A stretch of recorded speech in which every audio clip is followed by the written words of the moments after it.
The Walker at the Edge of the Woods. Our family moved to a new house outside the city. It was a cozy place surrounded by a forest, perfect for a peaceful life. The house was old but sturdy, and we eagerly set about making it our own. There weren't many neighbors, and the closest one was an old woman living alone in a small cottage near the woods. She seemed friendly, but something about her unsettled me. One day I decided to introduce myself. She welcomed me warmly and even invited me in for tea. Her house was filled with old photographs, peculiar dolls, and other strange things. During our conversation, she suddenly asked me, "Have you seen the Walker yet?" I was confused, but she only smiled and changed the subject. That night, I couldn't sleep. I kept hearing rustling sounds outside my window. I got up and looked outside, and in the darkness, I saw a figure. It stood motionless at the edge of our yard in the forest. My heart pounded. I blinked, and it was gone. The next day, I visited the old woman again and told her what I had seen. She looked at me seriously and said, "That was the Walker. He comes to those who live here. The most important thing is never to open the door if he calls." A chill ran down my spine. I asked her who he was, but she only sighed and told me to keep salt by the doorstep. That night, I placed salt by the door and went to bed. But in the middle of the night, I heard a voice. Quiet, rasping, "Open up!" I froze. The voice was right outside the door. At first, I thought it was the wind, but then it came again. "Open up, I move!" Then I heard a faint scratching against the door. Something heavy and wet fell onto the porch. The next morning, I opened the door. On the threshold lay a pile of withered leaves, and the salt was scattered all over the yard, as if something had tried to cross, but couldn't. Since that night, we have never seen the Walker again. But every night, when the wind rustles the leaves, I remember that voice and wonder, what would have happened if I had opened the door? The girl who loved me in my dreams. I never believed in love at first sight until I met her.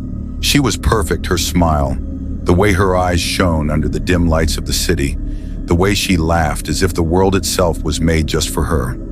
I remember walking with her along the quiet streets, talking about everything and nothing at the same time. She told me stories of distant places, of dreams and memories that felt like they belonged to another lifetime. I had never felt so alive. Each night we met in the same place. We talked for hours, and the more time we spent together, the more I knew she was the one. But there was something strange about her. She never spoke about her past, and whenever I asked where she lived, she would only smile and change the subject. I didn't care. I was in love. Then one morning I woke up. The sun streamed through my window and I reached for my phone to text her, but there was no number, no messages, no pictures. My heart pounded as I tried to remember her name, but I couldn't. I tried to recall the exact places we had been, the words we had spoken, but everything was slipping away, like sand through my fingers. Had I imagined everything? Was it all just a dream? For days I searched for her. I walked through the same streets, hoping to see her waiting for me, but she was gone. My friends told me they had never met her. No one had seen us together. It was as if she had never existed. But then, one evening, I found something. A small cafe at the end of the street, one I was sure I had never visited before. I stepped inside and my heart nearly stopped. Hanging on the wall was an old faded photograph. A girl smiling, her eyes shining under the dim lights, just like I remembered. It was her. I asked the owner about the picture, my voice trembling. He looked at me strangely and said, "That's Eliza. She used to come here often, but that was a long time ago, before the accident." I felt cold. "What accident?" The man hesitated. "She passed away years ago, hit by a car just outside this cafe. It was tragic." I couldn't breathe. It wasn't possible. I had just been with her. I had held her hand. I had looked into her eyes. I stumbled out into the street, my mind spinning. I looked around trying to make sense of everything. And then I heard it. A whisper. Soft, familiar. "I'll see you again in your dreams." I turned, but there was no one there. The haunting that wasn't. I always considered myself a rational person. Ghosts, spirits, all that paranormal nonsense, it wasn't for me. But that changed the night I moved into my new apartment. It was an old building, but cozy. The rent was suspiciously low, but I didn't question it. The first few nights were normal. Then little things started happening. My keys would go missing, only to turn up in the fridge. Lights flickered, doors creaked when no one was near them. And then there was the whispering. It started faint, almost like the wind. But soon I could hear words. "Get out." I laughed it off at first. My friend said I was just imagining things. "Old buildings make weird noises," they told me. But one night, as I was brushing my teeth, I saw it, a shadow, standing right behind me in the mirror. I screamed and turned around, but there was nothing. My heart was pounding as I grabbed my phone and called my best friend Lily.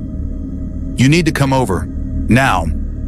She arrived 20 minutes later, armed with sage, holy water, and an absurd amount of salt. "We're handling this like professionals," she said, dramatically tossing salt at my floor.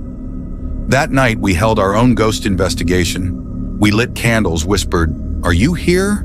like we were in some kind of horror movie. And then something answered. A faint knock, then another. The air felt heavy. I grabbed Lily's arm, regretting everything. "What do you want?" she called out.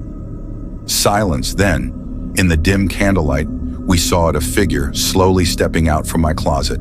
Pale, sunken eyes, wild hair, and torn clothes. We screamed. I grabbed the nearest object, a pillow, and hurled it. "Ow! What the?" The ghost yelped. We froze. It was my upstairs neighbor, Ben. "Ben!" I shrieked. "What the hell are you doing in my closet?" He groaned, rubbing his forehead. "I was sleepwalking, I think. I don't know how I got here." Lily and I exchanged looks. Then we burst into laughter. It turned out Ben had a habit of sleepwalking and somehow found his way into my apartment through an old maintenance door in my closet. So, no ghost, just a very confused, sleep-deprived neighbor. And that's how I made my first friend in the building. Did that story send chills down your spine? If you want more mysterious and thrilling tales, don't forget to like this video and subscribe. Hit the bell icon so you never miss a spine-tingling story.